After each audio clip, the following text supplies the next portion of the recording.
Are you really interested and ready to start living at a higher vibration? One that gives your emotions a break, one that gives your stress and anxiety some room to breathe, and actually really begin to communicate on a higher level, both horizontally and vertically, meaning with other people, as well as with your higher self, your spirit guide, your divine helpers, your creator. Well, that's the direction we're moving in, and that's what I'm going to talk about today. My name's Sonia Choquette. If you're new to my channel, welcome, welcome. You were guided here, even if it was kind of random. This is because everything's kind of dovetails into what's called vibrational match. What is in your heart and what your spirit is really seeking.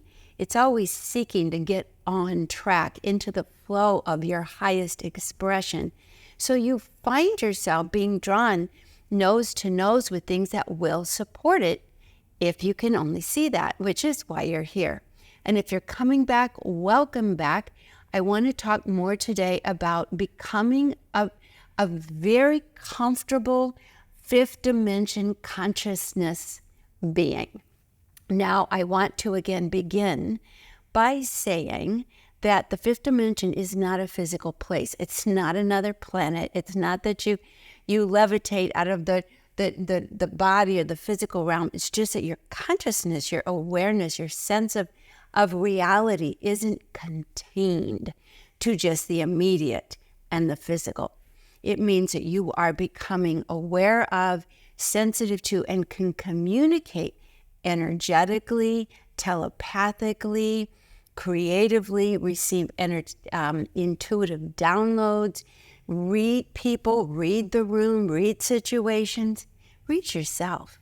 And that takes a bit of a shift of consciousness. We have to untrain some really rigid habits, being a literal thinker, for example, only relying on your logic, or worse, the logic of others, which if you really dissected it, it's not very logical at all.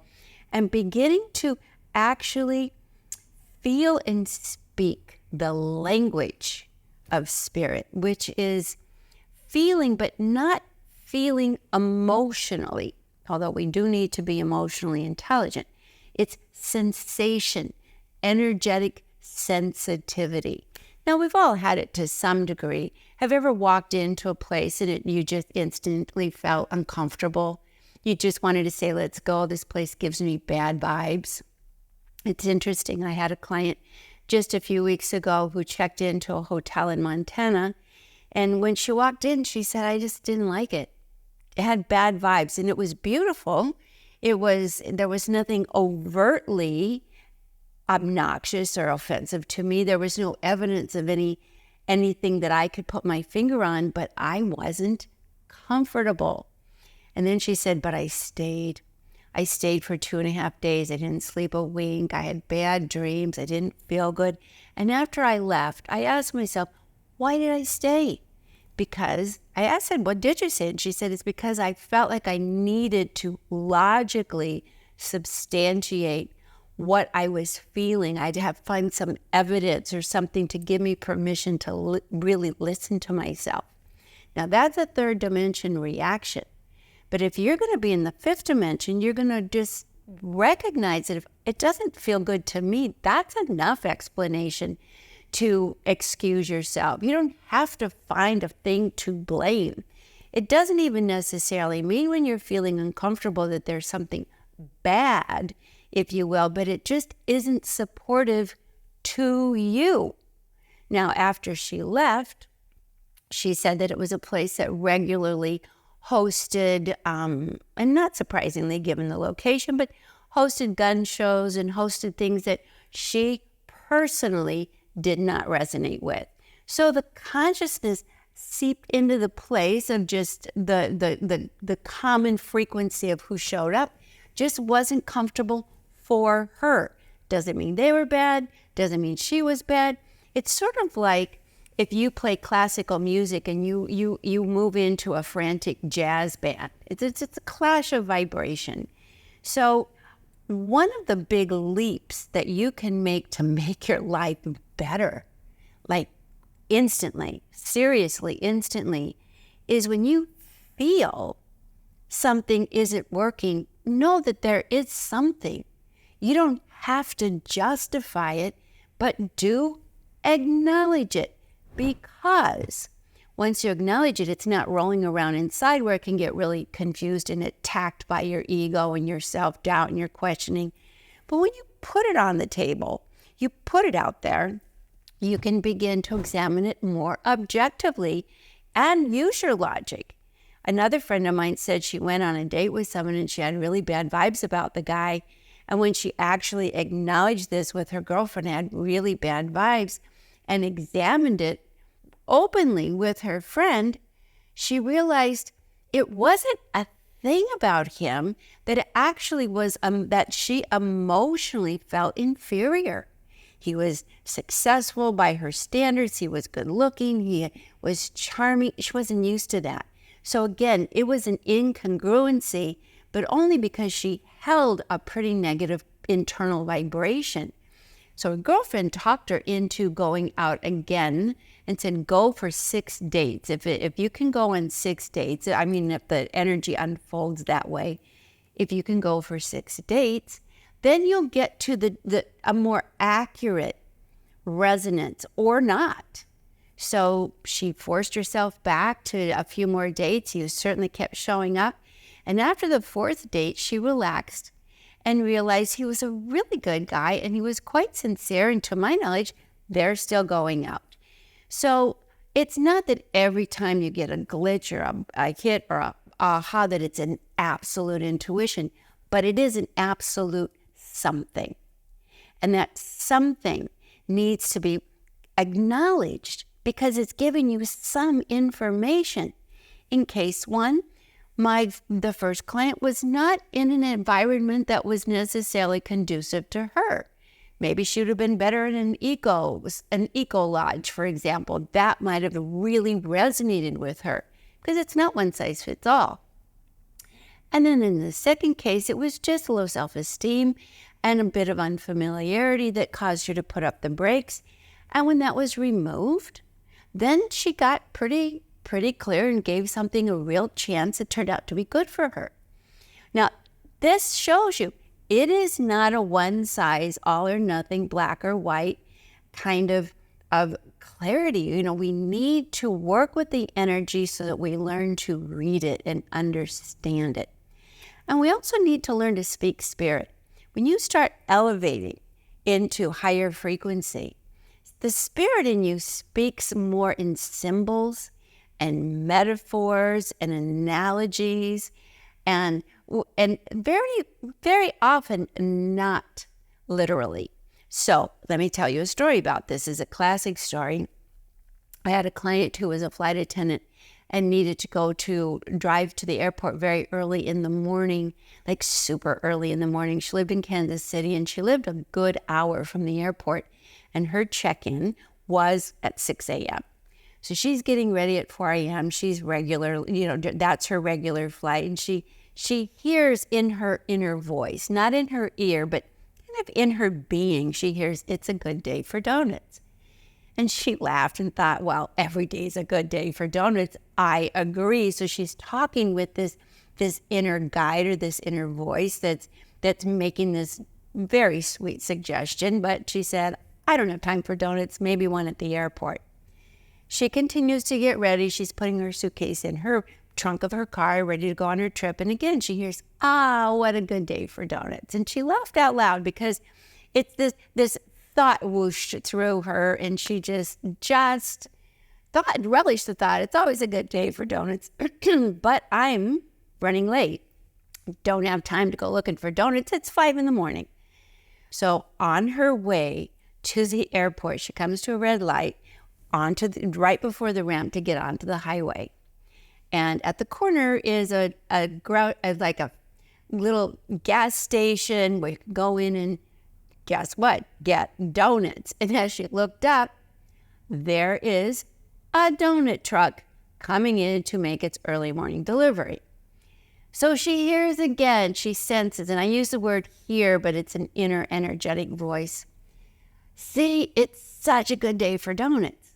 So she says, fine, I'm going for it. And she pulls right behind the donut truck, runs in, grabs a donut, runs out, goes to turn the car ignition back on. And as she looks at the ignition, she recognizes and realizes she is completely out of gas. Had she got on the highway without filling up, she would absolutely have run out of gas on the highway, and it was a good 30 miles before there would be another gas station, in which she knew to be true because it was her regular route. So as she sees that, she hears again, see, such a good day for donuts. Now, that saved her. Filled up with gas, set on her way, and was even on time for work. Now, that is how the fifth dimension likes to communicate with you. It likes to joke and put symbols and put signs and little humorous metaphors that speak to the spirit in you, not to the defended, overly literal logic brain, okay? So we have to learn to speak spirit. If you want to be a fifth dimension person, the first exercise would be to look up, look out, and start noticing things. No, get out of your head, because when you're in your head, you don't notice anything except the stress and the drama in your brain that leaves you feeling like everything is dangerous. When you look up and you look out, you begin to see signs. And one of my clients was driving to work, and she said, okay, guides, okay, spirit, help me, I'm aware. And she saw a license plate in the car in front of her on the way to zipping to work around the bend that said SLDN and some numbers. Well, instantly, slow down. So for her, sign. I mean, it was pretty obvious, but she had to have seen it to get the message. So she said, okay, I'll slow down, and started laughing. Well, turn the corner, go another maybe 1 minute, and there, hiding, is a police car with a radar detector catching early morning speeders. She got the memo. That's how spirit speak works. The fifth dimension is so full of humor and gives you little subtle signs. Now, here's something interesting. My teachers taught me that you get at least 100 signs a day. How many do you think you're getting? Now, one of the ways to start seeing signs is that you have to recognize that spirit speaks to your spirit and to your subconscious mind, which is images. A lot of images, a lot of symbols, a lot of communication that doesn't speak to your logic brain. It's not like you get a text or a memo. You get a wave, a feeling, a symbol. I had a client who lived in Hong Kong, and he was an investor and a developer, and he was being asked to make an investment in a new development, and he was pretty seasoned, and yet on this particular decision, he just simply couldn't get a clear answer. So he asked his higher self, his divine self, which is the communicator, the ultimate communicator. He asked his spirit, let me have a sign. During the next 2 days, several times his attention was stopped, and he saw these X's, like, don't go there. Once it was at a corner, and it was a building development. It was a big X, like, warning, don't enter. Another time he was watching a TV show, and there was an X on the program, but it caught his attention. Another X, where he wasn't in the habit of seeing X's, like, don't go there. And then there was a third occasion where he saw an X on some kind of a meme that it was someone had sent him. So in 3-4 times in the next 48 hours, he saw this big X. And he knew in his heart that this was telling him, don't do it. Don't get invested in this. It's not for you. Now, could he logically explain that? Absolutely not. Would his or someone else's logic completely dismiss that? Absolutely, you can count on it. But when he said, got the memo, got the message, I see that you're getting through to me. He relaxed. He was no longer struggling to come up with an answer. He knew in his cells, he knew in his beingness, in his spirit, don't do it. It's not that it's good or bad. It's just not something that will resonate and support me. So he didn't do it. I don't know what happened to that development, but I do know that he said, I was relieved, not only because I didn't do it, but because having seen those symbols repeating, I got the feeling, my friends are here. I'm being helped. They're trying to communicate to me. And this is how the higher realms, and especially your higher self and your spirit guides, do communicate to you. Now, you might think, oh, goodness grief, how am I going to notice signs? And the truth is, if you're in your head and preoccupied and not paying attention and you're scrolling all the time, you won't. But if you put those distractions down, you take a few breaths and you let out a sigh, you kind of purge that everybody's out of the pool sigh. You kind of get all that noise in your head and all that stress in your body out. And then just be present. Another way to be present is to be interested in what is going on around you right now.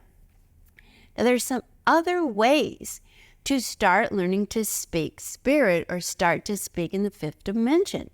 And that is to activate the creative side of your consciousness, your right brain, your heart brain. One of the ways to do that, believe it or not, is to start looking at art. When's the last time you went to an art museum or made some art or looked around and saw it in your community, saw it in the public spaces that there's this beautiful imagery here, and then notice how it affects you. I live part-time, as you know, in Paris, part-time in London. But walking around, and especially Paris, the whole city's a work of art. Wherever I go, it's so beautiful, but it keeps me in that receptive, open, uplifted, available consciousness that you need to be guided. And every time I go out, I am guided to some little treasure, some beautiful intersection, some beautiful restaurant I had never known about, or a cute little shop, or a fabulous bookstore, or a place to sit and just enjoy the scenery. I came yesterday from London, and I was talking to a taxi driver. I love London cabbies because A, they're my age, so they all grew up with the same rock and roll that I was interested in. They tell stories, so many stories that are really fun about London and about history and about rock and roll and about themselves. I was talking to this guy, and he was a real traveler. The first thing he said when I got into the taxi, and I only had a little tiny suitcase and a backpack, he said, I can tell you're a traveler. And I said, how do you know? You're right, but how do you know? And he said, because you don't have much luggage. And I thought, that is really being present, paying attention. It was about a 35-minute drive to the train station, and he was telling me that he really was happy that he traveled the world before there were cell phones and internet, because he said every day I walked out the door traveling to South America, Buenos Aires, through Asia, across the United States, in Mexico for months. He said the only compass I had was my vibes. Now, not knowing me, not knowing who I was, he immediately knew that this conversation was resonating, and he opened up the whole time. He went on to share that his daughter, who is now traveling with her significant other, every single minute is on the phone, and we're going to go. He went and met her to go to in Buenos Aires to go spend 2 weeks. Every time they went out the door for anything, she'd say, well, let me check to find a restaurant. Let me check to find a good hiking path. He said, let's not. Let's just go and see what our inner compass will do, what'll show us, what'll bring us, because these are maybe great places you're pulling up, but they might also be places with ads, places with sponsorship. that don't really reveal the true nature of the place. And certainly there's a lot of other places that don't have that kind of money or might not even be in that consciousness. So let's go check it out. When they struck a deal that they would do 50-50, but he said every time we went and just worked with our inner compass, we had a wonderful time. We never got in trouble. We never drifted to a bad neighborhood. We never had a bad meal, and we had great adventures. Now, for a lot of you, if you're really dialed into technology, that might seem super risky or alien, but it's certainly the way to reactivate the fifth dimension. It's not technology predestined, when pre-decided. That's what all those technological things do, is just sort of give you a pattern to follow versus follow the one that resonates with your heart. Now, one of the ways to activate and strengthen your connection to the higher energies is also through oracles. And it's kind of a fast track, because oracles are images. They have little booklets, but I think the booklets are the least valuable. I think the pictures tell 1,000 words. Here, I've created so many oracles, but let me just pull. This is my Ask Your Guides oracle. Now, this oracle is designed to serve as a connection to your support system. What kind of support system? Your higher self, your angels, your guides, your healers, your creator, your helpers, your joy guides, that all kinds of light beings. I mean, it's a whole world out there energetically. So if you're really stuck in that left brain, tech brain, information brain, you've lost touch with imagery and symbolism, and you're just not feeling it, use an oracle deck, and it'll help you make the leap back into the world of energy, imagination, creativity, spontaneity. So you just shuffle the decks. You can shuffle it 5 minutes, 10 minutes, whatever you feel. That's the key. But look, your hands are connected to your heart, and you're getting back into your body and way out of your head. Don't look at the cards, just shuffle. And then if you want guidance, think of an issue where you're open to some guidance. Ask your guides to help you pick the card that best resonates with your image, or with your issue rather. Shuffle, spread, just use your hand. Let's see, I'm going to pull a card for us and for this conversation and what the collective guidance is right now for anyone listening to this. So I shuffled. I'm going to just pull it out. I'm going to pull this card. It's really the one. And it is new life. And the guide are the teacher guides. So guess what? We are in a learning situation. And the new life image is saying, look, we want to help you. We want to teach you. Open up your mind to learn new things. We are here. We are here. And you get the image of the teacher guides. You get the card. You get the whole download, instead of someone saying, you need to learn something. You have teacher guides. You're going to receive it less expansively. So this is a wonderful way. And you can use my oracles. You can use any oracles. I even have an oracle on my website where you can use a virtual oracle, because the way it works is a vibrational match to your spirit, your soul's growth, and how the universe is trying to get through you. Because it doesn't get through you through the external 5 senses and logic brain that you're used to using to get information. It comes through symbols, it comes through images, it comes through spontaneous downloads, it comes through sensations. And we have to learn to give those importance.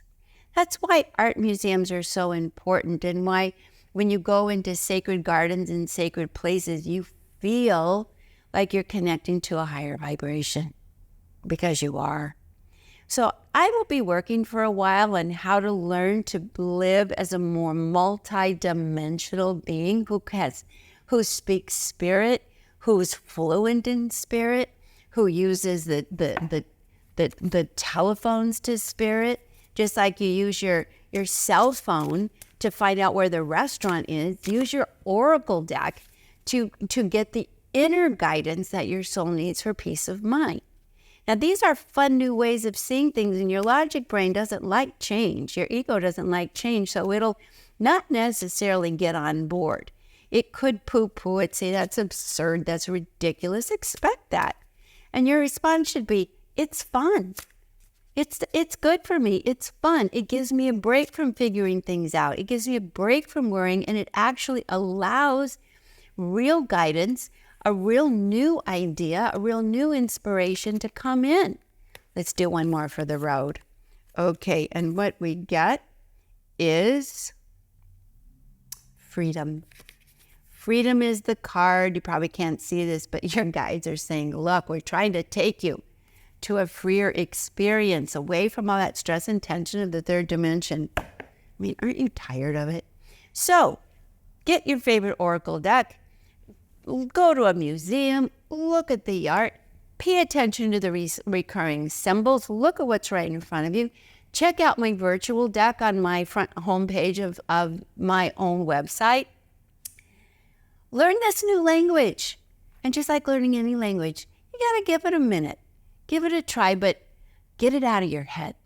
And just be open to what's really happening, because we are expanding. And as multidimensional beings, we are learning to communicate in a whole multidimensional way. Thanks for tuning in. I hope this helps you, gives you some ideas, get some inspiration. I'll tell you what, try any of this. It works. And then leave a comment and let us know, let me know, let our community that's growing know what you received and how it came, because it really makes life fun again, magical, and leaves you feeling connected. So you don't have to play the Barry Manilow song anymore all by myself, because you'll suddenly feel like, I'm not. My friends are here. Thanks for tuning in. I hope you liked it. Please give me a thumbs up if you did. And better yet, subscribe, because we are now taking a tour of the fifth dimension and getting super easy at home, comfortable with it, as we should be as divine spirits. Thanks for tuning in. All my love. See you next week.